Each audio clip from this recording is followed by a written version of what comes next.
りすぎ。いいだろう。それはお前が決める。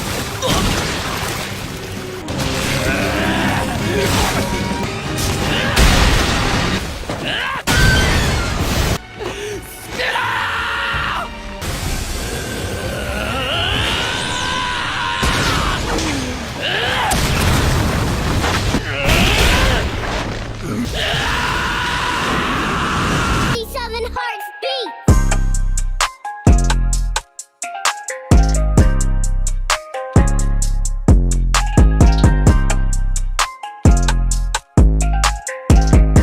Saat itulah ibu Yashino datang dan melihat putranya akrab dengan anak lain. Yuji pun diajak untuk main ke rumah mereka. Di sana Yuji semakin akrab dengan Yashino dan juga ibunya. Yuji berkata kepada Yashino kalau ibunya sangat menyenangkan. Yashino sendiri bertanya seperti apa ibu Yuji. Namun Yuji belum pernah bertemu dengan ibunya. Dia juga hanya memiliki sedikit kenangan tentang ayahnya. Selama ini hanya kakeknya yang merawatnya sampai remaja. Yashino kemudian tahu kalau Yuji adalah penyihir jujutsu. Dia bertanya apakah Yuji pernah membunuh orang. Yuji menjawab bahwa dia belum pernah. Yashino kemudian melanjutkan apakah Yuji akan membunuh orang jika berhadapan dengan penyihir jujutsu yang jahat. Yuji meyakinkan Yashino bahwa dia tidak akan membunuh orang apapun yang terjadi. Setelah itu Yuji berpamitan untuk pulang. Ketika sudah larut malam, ibu Yashino bangun dari tidurnya. Dia menemukan jari Sukuna di atas meja, dan seketika itu juga sekumpulan makhluk kutukan datang dan menghabisinya. Insiden itu pun membuat Yashino terpukul. Mahito yang berhasil selamat dari reruntuhan datang menemuinya dan berkata kalau jari Sukuna pasti sengaja diletakkan di rumahnya oleh orang yang ingin dia celaka. Yashino langsung menduga bahwa salah satu teman kelasnya lah yang melakukan itu. Keesokan harinya Mahito dan juga Suguru pergi ke sekolah Yashino. Mahito menciptakan kubah pelindung berwarna hitam di langit sekolah. Ternyata merekalah yang sudah menaruh jari Sukuna dan sengaja ingin mengadu domba Yashino. Mereka juga yakin bahwa Yuji pasti akan muncul dan melawan Yashino di dalam gedung sekolah. Sebagian besar orang langsung pingsan. Yashino datang dan menyiksa murid yang dia kira sebagai dalang di balik kematian ibunya. Dia nyaris membunuh siswa itu, tapi Yuji muncul dan mencoba menghentikannya, dan mereka berdua pun bertarung. Ternyata Mahito sudah mengajari Yashino teknik kutukan, sehingga dia bisa memunculkan makhluk kutukan. Dia menyerang Yuji yang tidak berkutik dengan pertarungan jarak jauh. Meski begitu, Yuji berhasil mengubah keadaan dan berbalik mengajar Yashino sambil terus mencoba menyadarkannya. Setelah mereka bertarung cukup lama, akhirnya Yuji berhasil menyadarkan Yashino. Yuji mengajak Yashino untuk bergabung ke SMA Jujutsu, dan saat itulah Mahito muncul dan menahan tubuh Yuji. Dengan tangan yang bisa memanjang dan besar, Yuji meminta Yashino untuk segera lari. Namun Yashino berkata bahwa Mahito bukanlah orang jahat. Saat itu juga Mahito memberitahukan kebenarannya kepada Yashino. Dia bahkan mengubah Yashino menjadi monster mengerikan yang langsung menyerang Yuji. Tidak mau melukai Yashino, Yuji hanya bisa bertahan menghadapi Yashino. Dia memanggil Sukuna dan memintanya menyembuhkan Yashino seperti saat ketika Sukuna menyembuhkan jantungnya. Saat itu juga Sukuna sadar bahwa Yuji memang tidak mengingat kontrak mereka. Sukuna berkata kalau dia tidak mau. Melihat keputusasaan Yuji, Mahito pun menertawakannya. Karena kesal Yuji bertekad akan membunuh Mahito dengan tangannya sendiri. Dia maju dan mulai menyerang Mahito. Pukulannya berhasil mengenai Mahito dan anehnya berhasil melukai Mahito. Menyadari itu Mahito terkejut karena harusnya tidak ada siapapun yang bisa membuatnya berdarah. Pertarungan pun berlanjut dengan sangat brutal. Mahito melemparkan Yuji sampai menembus jendela dan jatuh ke halaman sekolah. Dia juga maju dan menghajar Yuji sampai babak belur. Saat Yuji nyaris kalah, Mahito meminta Yuji untuk segera bertukar posisi dengan Sukuna.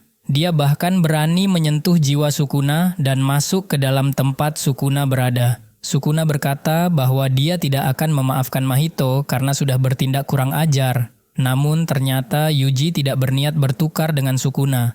Yuji sudah bertekad untuk membunuh Mahito sendirian. Saat itu juga Nanami muncul dan menyerang Mahito. Saat melihat Mahito terluka, Nanami bertanya apa yang sudah terjadi kepada Yuji. Dia diberitahu kalau luka di wajah Mahito adalah hasil pukulannya. Nanami bilang kalau serangannya tidak pernah bisa membuat Mahito berdarah entah apa penyebabnya. Merasa mereka bisa mengalahkan Mahito, pada pertarungan itu mereka berdua pun maju dan menghadapi Mahito.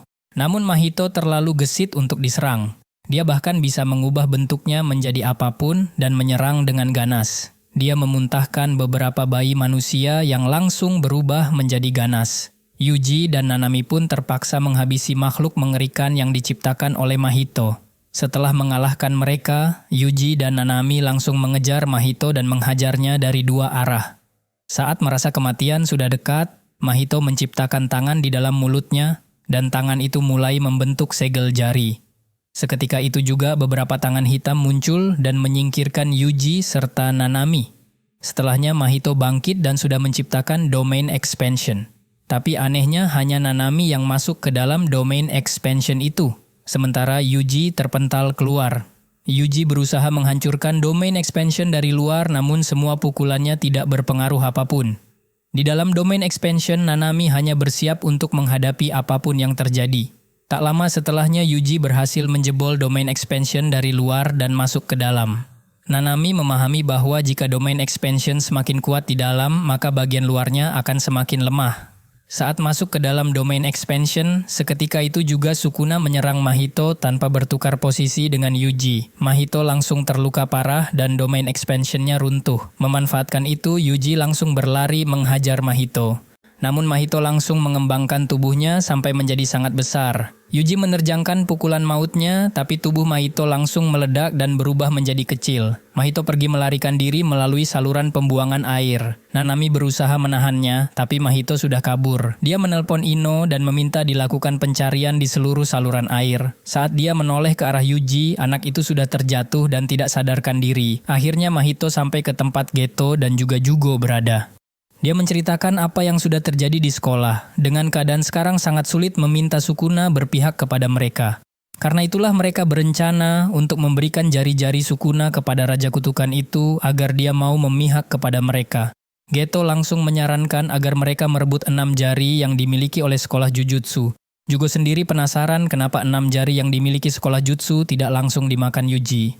Geto berkata bahwa Yuji masih diuji seberapa bisa dia menahan Sukuna.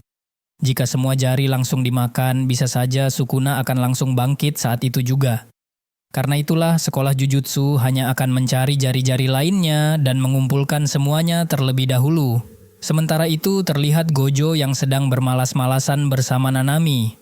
Saat itulah Yuji datang dan ingin segera bertemu dengan teman-temannya karena turnamen pertandingan dengan SMA Jujutsu cabang Kyoto akan segera dimulai. Karena teman-teman Yuji belum tahu dia masih hidup, maka Gojo ingin memberikan mereka semua kejutan. Gojo membawa Yuji dengan sebuah kotak dan menemui murid dari kedua cabang sekolah Jujutsu. Saat itulah dia membuka kotak dan menunjukkan Yuji kepada mereka semua. Teman-teman Yuji shock karena Yuji masih hidup. Setelahnya Gojo memperkenalkan Yuji sebagai wadah Sukuna kepada anak-anak dari cabang Kyoto.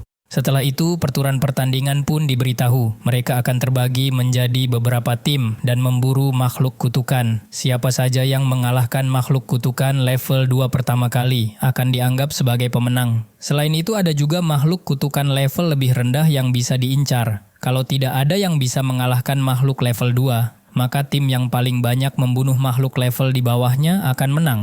Saat murid kedua cabang sekolah mengatur strategi, Gojo menemui guru dari cabang Kyoto yaitu cewek bernama Lori Utami. Gojo bilang kalau ada orang di sekolah Jujutsu yang bersekongkol dengan pengguna kutukan sekaligus makhluk kutukan. Dia akan menyelidiki cabang Tokyo sekaligus meminta Lori menyelidiki cabang Kyoto. Lori bilang apa jadinya kalau ternyata dia yang berkhianat di cabang Kyoto. Gojo menjawab itu tidak mungkin karena Lori sangat lemah. Cewek itu langsung menyiram Gojo dengan teh. Tapi Mugen Gojo menahannya. Dan Gojo meminta Lori jangan galak-galak karena bisa tidak laku. Beberapa saat setelahnya, pertandingan persahabatan pun dimulai. Yuji dan anak-anak SMA Tokyo berlari menyusuri hutan mencari makhluk kutukan. Saat itulah Todo datang dan menyerang mereka. Yuji menahan Todo sementara murid yang lain langsung berlari menjauh. Mereka beradu jotos dengan sangat sengit. Namun pukulan Todo lebih keras. Dia mendesak Yuji sampai kewalahan. Terakhir Todo membuat Yuji jatuh ke bawah pohon, lantas menghajar kepalanya berkali-kali. Setelah Yuji tidak bisa bergerak, Todo berniat pergi. Namun Yuji masih bisa bangun dan bilang kalau dia bisa tambah bodoh jika kepalanya dihajar seperti itu. Melihat Yuji masih mau bertarung, Todo bertanya seperti apa tipe cewek kesukaan Yuji. Setelah mikir beberapa saat, Yuji bilang kalau dia suka cewek dengan bokong montok kayak Jennifer Lawrence. Mendengarnya, Todo pun langsung terharu.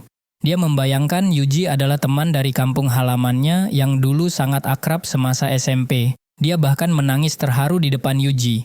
Saat itulah murid-murid Kyoto lainnya datang dan menyerang Yuji. Namun Todo marah dan melawan mereka semua. Dia tidak mau pertarungannya dengan Yuji diganggu. Dan setelah mengusir para pengganggu, Todo melanjutkan duel dengan Yuji. Dia sangat senang karena bisa berduel dengan orang yang punya tipe cewek mirip dengannya. Di tengah pertarungan, Todo sempat memberi saran kepada Yuji cara menggunakan energi kutukan di tangannya. Jika Yuji sudah berpuas diri dengan pukulannya itu, maka dia tidak akan bisa mengalahkan Todo. Jika kalian menyukai cerita film ini, jangan lupa berikan like dan silahkan tonton cerita menarik lainnya juga di channel Nerohibi. Terima kasih sudah menonton sampai habis. Jangan lupa nyalakan loncengnya dan sampai jumpa.